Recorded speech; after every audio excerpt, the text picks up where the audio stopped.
souvent lors de mes accompagnements en thérapie. Donc voilà, on va commencer.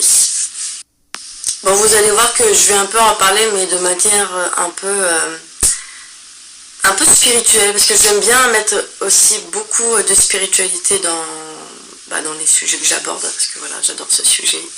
Et voilà. Donc on va commencer, je regarde en bas parce que j'ai fait quelques notes. Voilà. Alors pour moi déjà, la dépendance affective, on va aller vraiment à l'origine, c'est la blessure d'abandon. Je pense que vous le savez tous, toutes, que oui, ça vient de cette blessure, la blessure d'abandon, du masque du dépendant. Mais là, dans cette blessure, ce que je voulais appuyer, et je ne sais pas s'il y en a certains qui s'en rendent compte, mais en fait la dépendance affective, personne n'est épargné, on l'est tous parce qu'on vient tous de la même personne en fait, enfin, entre guillemets on va dire. Je ne sais pas si vous voyez ce que je veux dire, dans le sens où on vient tous de notre mère en fait.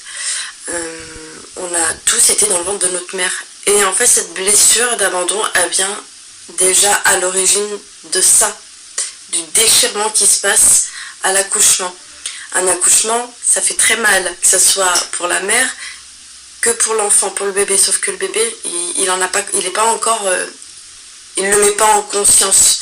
Donc voilà, tout simplement, la blessure d'abandon dans la dépendance affective, elle vient de la blessure originelle, du fait qu'on a été arraché à l'accouchement, à notre mère, parce que voilà, on a coupé le cordon, et c'est ça qui fait que voilà, par la suite, on développe cette blessure-là, de l'abandon. Donc déjà, ça serait ça la première clé, de mettre ça en conscience, du fait que la dépendance affective vient déjà à cette origine-là, le fait d'avoir été coupé de notre mère. Parce qu'on a été en symbiose pendant presque 9 mois dans le ventre de notre mère, et le fait d'avoir été coupé, c'est ça qui va aussi développer la dépendance affective au fil du temps. Alors ensuite, la deuxième clé, ça serait d'aller voir en fait tous vos enfants intérieurs, parce que vous n'en avez pas qu'un, vous en avez plusieurs. Vous avez votre enfant intérieur de 3 ans, 4 ans, 5 ans, 6 ans, 7 ans, enfin bref, jusqu'à la fin de l'enfance. Et à chaque événement de votre enfance où vous avez vécu un événement comme un abandon, essayez d'aller le voir, de le reconnaître. Et à partir de ce moment-là, quand vous l'aurez vu, reconnu, ça serait aussi de redevenir vous-même votre propre parent. Parce que c'est beau, souvent on dit faut aller voir, faut aller reconnaître, faut aller le cajoler. Il y a ça qui fait partie un peu, on va dire, de l'intégration. Mais après l'intégration, il y a aussi la transformation. Parce que moi, c'est ce que je vois aussi souvent en séance, les personnes qui viennent, elles arrivent très bien à intégrer et elles se sentent beaucoup mieux, mais elles peuvent se sentir encore mieux si elles vont au-delà de l'intégration et aller jusqu'à la transformation. Et la transformation, c'est quoi? Comme je disais, c'est vraiment de redevenir votre propre parent, votre propre père, votre propre mère, et vous occuper de vous comme si à l'intérieur de vous, il y avait une famille entière, en fait, tout simplement. Si vous direz, tout simplement, c'est pas facile, mais tous les jours, mettez une intention d'être votre propre père, ou votre propre mère, ou votre propre frère, ou sœur, peu importe. Mais le fait d'être dans cette optique-là pour vous-même, ça va vous aider à sortir justement de cette dépendance affective. Ensuite, la troisième clé, ce serait de prendre soin de vos besoins. Voilà, faut pas oublier. À partir du moment où vous commencez à redevenir vous-même votre propre parent, et à ne plus jeter, on va dire, vos responsabilités sur l'extérieur, sur vos parents, et que vous redevenez vous-même votre propre parent, vous commencez petit à petit aussi à prendre soin de vos besoins. Alors dans ça, qu'est-ce que je veux dire? C'est vraiment de vous écouter, écouter votre petite voix intérieure, comme je dis à chaque fois, l'intuition. Et dans ça aussi, ça serait peut-être d'aller voir, je pense que vous connaissez la pyramide de Maslow. ça serait de la sortir, cette pyramide, et de regarder tous les besoins qui existent pour l'humain, parce que vous êtes un humain, une humaine, vous avez des besoins primaires, secondaires, il y a le besoin de reconnaissance, besoin d'appartenir, enfin voilà, tous les besoins que vous pouvez connaître de la pyramide de Maslow, et à chaque besoin, essayez de voir s'ils sont comblés dans votre vie, de quelle façon vous les comblez, et s'ils ne sont pas comblés. Essayez de voir aussi s'ils ne sont pas comblés, parce que d'aller voir ceux qui ne sont pas comblés, ça vous permettra aussi de trouver des actions à mener, à faire, pour aller combler ces besoins-là par vous-même. Voilà. Donc là, ça vient au troisième point, c'est de vous occuper de vous-même, et à chaque fois vous occuper de vous-même, que de vous. D'abord vous, après les autres. Et là, dans ce troisième point, ce que je veux dire, c'est vraiment d'arriver à mettre des limites. Donc quand quelqu'un vous propose quelque chose que vous n'avez pas envie, vraiment, votre corps il va vous le dire, il va vous le signaler, le corps il est très très fort pour ça, sauf qu'on ne l'écoute pas, mais quand vous allez l'écouter, vous allez commencer à vous occuper de vous. Et voilà, tout simplement. Ensuite, quatrième point dans la dépendance affective, ça serait aussi de retrouver une autonomie financière, parce que quand vous commencez un peu à répondre à tous vos besoins, vous savez que vous êtes vous-même, vous pouvez créer par vous-même des choses. Ça peut aller d'une petite chose jusqu'à une grande chose. Je vais donner un exemple, je vais me donner comme exemple, très très bon exemple. Quand je fais des créations de bracelets, quand je fais des créations sur ma boutique, pour moi, de mon point de vue, c'est des petites choses, des petites actions qui m'amènent une autonomie financière. Ça, c'est le petit.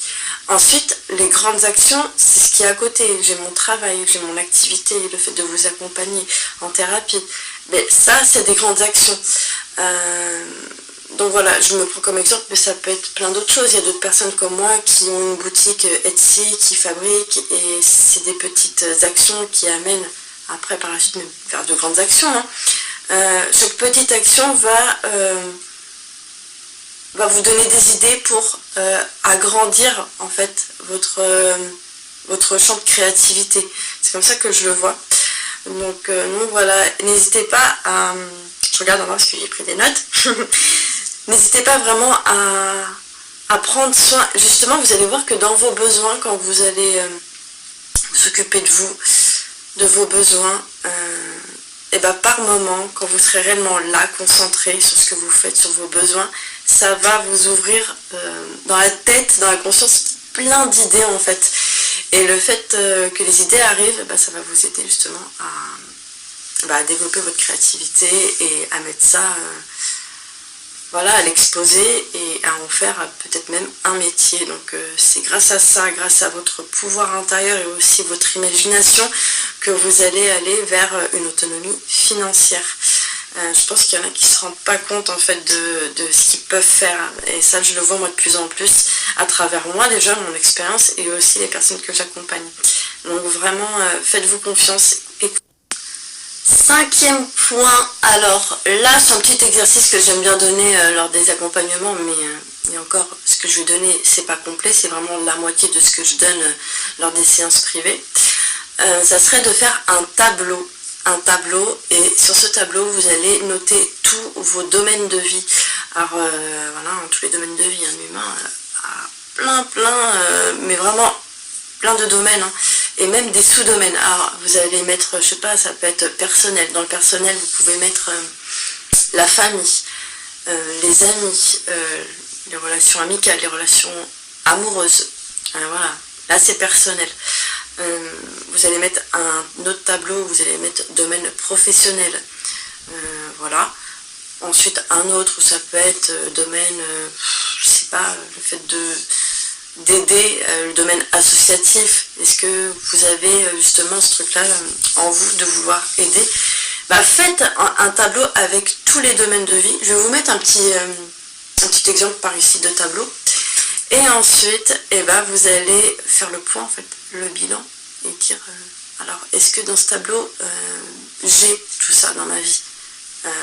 Et répondez sincèrement, honnêtement, oui ou non. Et si c'est non, mais c'est pas grave, hein. C'est pas grave si c'est non, parce que vous allez ensuite poser des objectifs. Donc dans les domaines où vous aurez dit non, essayez après de mettre des objectifs pour arriver à ce que vous voulez dans ce domaine. Enfin non, pas donc voilà, parce que dans ce point-là aussi, ce que je voulais dire, c'est que à force de mettre des objectifs dans chaque domaine et surtout de vous y tenir, de vous dire mais il faut que je fasse des actions pour arriver à cet objectif, à partir du moment où vous allez rentrer en relation, que ce soit amoureuse ou amicale, et dites-vous qu'à côté, il y a ce tableau-là qui vous tient en fait debout, qui vous dit attends, c'est pas parce que telle personne rentre dans ta vie que ça, tu vas me mettre de côté en fait. Il y a aussi ce truc-là dans la dépendance affective, parce que, et très souvent, surtout dans les relations amoureuses, quand on commence à avoir quelqu'un qui rentre dans notre vie, on a cette tendance à un peu abandonner. Et moi, j'en connais beaucoup, et j'ai été aussi dans ce cas-là, je ne suis plus. À partir du moment où elles ont quelqu'un dans leur vie, elles n'ont plus d'amis. Des amis, elles oublient en fait complètement qu'elles ont des amis, ces personnes-là. Et c'est dommage parce que c'est ça le piège dans la dépendance affective, c'est que on lâche vraiment notre cercle, même familial, hein, amical, pour la personne. Voilà. Et je parle de ça, mais ça peut même être à l'inverse, hein. Enfin, ça arrive aussi de mettre notre couple de côté, de le délaisser, parce qu'on a une amie qui rentre dans notre vie.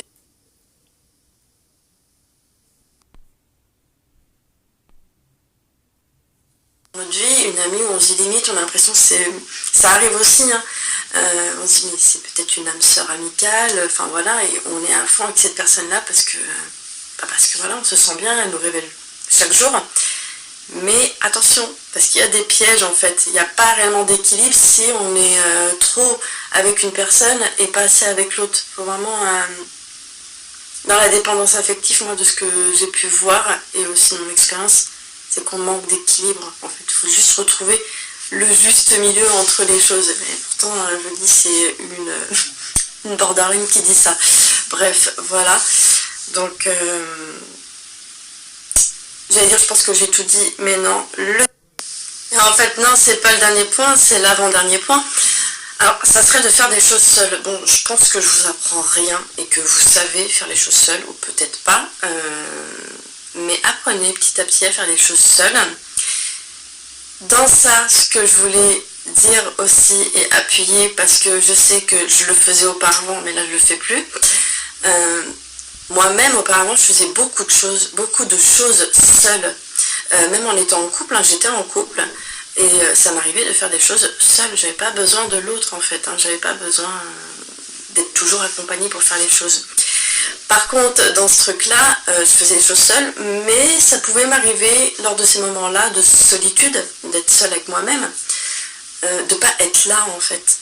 Et dans ces cas-là, vraiment, quand vous apprenez petit à petit à faire les choses seule, le vrai défi, le vrai challenge surtout, c'est d'être là. C'est pas de faire les choses comme ça en automatisme, enfin voilà, c'est vraiment de faire les choses en conscience et de contempler, mais sans aller mettre des interprétations sur ce que vous voyez. C'est ça surtout le plus important dans le fait de faire les choses seules, c'est faire les choses seules, mais être pleinement là et être dans la contemplation, tout simplement, hein. Contempler ce qui vous entoure sans chercher à interpréter ce que vous voyez en fait. Ça c'est un truc que j'appuie parce que souvent c'est un truc que je vois quand je donne des cours de méditation aussi. J'ai des personnes qui me disent moi ça va, hein, j'arrive à faire les choses seules, mais après quand on va creuser, quand elles vont méditer à la fin de la séance, 2 fois de suite, j'ai eu des personnes qui m'ont dit en fait j'arrive à faire les choses seules, mais pas totalement, parce que je suis pas réellement là. C'est normal en fait, on est humain, on a tous des pensées. Vraiment, quand vous faites les choses seules, apprenez à être ici et maintenant. À être concentré sur vos 5 sens. Et c'est ça le plus important, ça j'arrête pas de le dire quand je fais les cours. Mais d'être là, d'être concentré sur vos sens en fait, tous les sens que vous avez, la vue, l'odorat, le toucher, enfin souvent le toucher on l'a pas trop, enfin mais souvent ouais l'odorat, l'ouïe, la vue, enfin voilà, vraiment vous concentrer sur ces sens là. Donc et ensuite le dernier point, et je voulais le mettre à la fin parce que je voulais pas vous faire peur je pense. C'est vrai, j'aurais pu le mettre en premier parce que c'est quand même le truc le plus important. Enfin, le plus important. C'est pas que c'est le plus important, c'est que ça rejoint un peu le premier point. Et je sais que ça peut faire peur, c'est pour ça que je mets cette clé-là à la fin. C'est d'expérimenter le vide. Expérimenter le vide. Quand je dis ça, vous allez tout de suite penser à la méditation, il faut que je médite. La méditation, je vais vous dire une chose, on n'est pas obligé d'aller sur YouTube, prendre une musique, la mettre dans les oreilles ou pas, et puis écouter la musique et être là comme ça, enfin voilà. Vous pouvez faire une méditation comme ça en étant dans le silence. Là je vais arrêter de parler. Et vous allez être vraiment dans le silence. Et vous allez regarder autour de vous tout ce qui vous entoure, et vraiment être concentré sur ce qui vous entoure.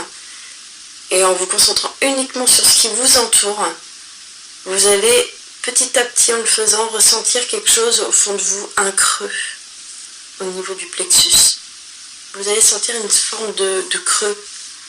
Et en fait, c'est ça le vide. Et dans la dépendance affective, ça j'ai l'impression que, pour moi, je parle pour moi, tenter l'expérience, moi je sens que ça m'a beaucoup aidé à retrouver une forme de force intérieure en fait. Expérimentez le vide, n'ayez pas peur du vide, faites le calme, ne faites plus rien, installez-vous, asseyez-vous et restez pendant un petit moment dans le silence.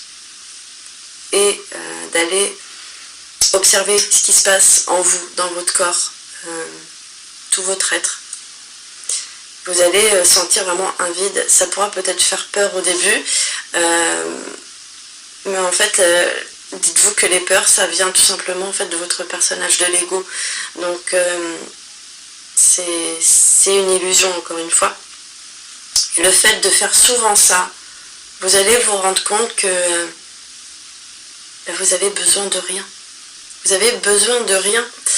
Je pense que la vidéo va être longue parce qu'il y a encore des choses que j'ai envie de rajouter par rapport à ce point-là.